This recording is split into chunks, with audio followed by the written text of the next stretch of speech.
गाजर, milk powder, तूप, रवा, ड्रायफ्रूट्स, साखर, 1 कप दूध आणि इलायची. आपण हे दूध थोडं आटवून घेऊ. दूध लवकर घट्ट होण्यासाठी आपण त्यामध्ये 2 चमचे मिल्क पावडर ऍड करू. यामध्ये साखर.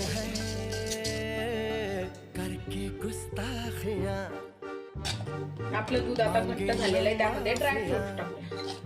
आता आपण कढई गरम करायला ठेवली. त्यामध्ये तूप टाकून त्यामध्ये रवा टाकूया. यामध्ये बारीक केलेले गाजर, 1 कप दूध टाकूया. यामध्ये आपण इलायची पावडर आणि साखर टाकून हे पूर्ण मिक्स करून अशा प्रकारे हे घट्ट झालेले आहे. आता याला आपण थंड करून याचे गोळे बनवून घेऊ. अशा प्रकारे आपले गोळे तयार झाले. आता आपण यांना या रसमलाईमध्ये टाकून घेऊया. अशा प्रकारे आपली गाजराची रसमलाई तयार आहे.